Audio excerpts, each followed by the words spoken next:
काल आपल्या देशाचे पंतप्रधान आदरणीय नरेंद्रजी मोदींनी काही आव्हानं आपल्या सगळ्यांसाठी दिलेत की नेशन फर्स्ट, आणि त्याच्यामध्ये अनेक आव्हानं त्यांनी आपल्याला केली आहेत.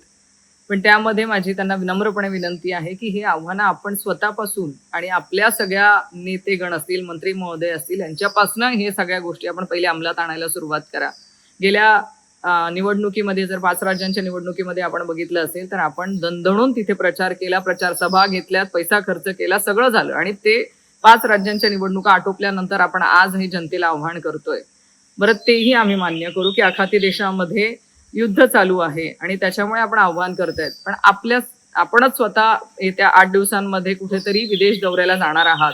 मग त्यासाठी पण आपण तो दौरा रद्द करणार आहात का? आपल्या पक्षाचे, आपले जिथे जिथे सरकार आहे त्या सगळे मंत्र्यांच्या मागे जे VVIP कॅनवाय चालू राहतो, हाही एक पैशांचा किंवा आपण पेट्रोल डिझेल वाचवण्यासाठी जे आव्हान केलेले, मग हे ते बंद करणार आहात का तुम्ही या सगळ्यांना मेट्रोने प्रवास करायला सांगणार आहात का? त्यांनाही मेट्रोनेच प्रवास करायला सांगा. कुठलंही कॅनवाय किंवा कुठलीही VVIP ट्रीटमेंट त्यांनी घ्यायला नको, असं आमची सगळ्यांची विनंती आहे. तेव्हा जनतेला आपण सगळं हे आव्हान करावं.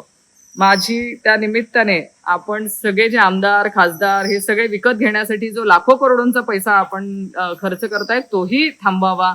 जाहिरातींवरती जे लाखो करोडो रुपये आज खर्च होत आहेत तोही कृपया आपण थांबवावा, आणि त्यानंतर आपण जनतेला हे सगळे आव्हानं करावेत.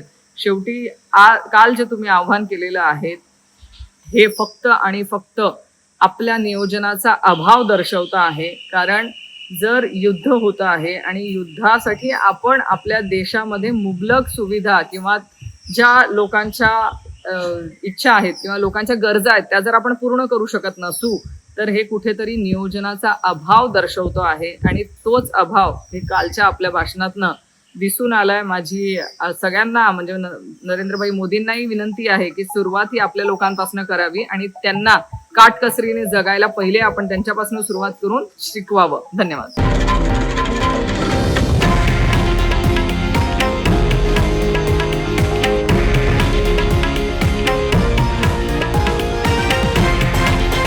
हे आहे देशातील नंबर 1 न्यूज नेटवर्क आणि आपण पाहत आहात TV9 मराठी, एकमेव.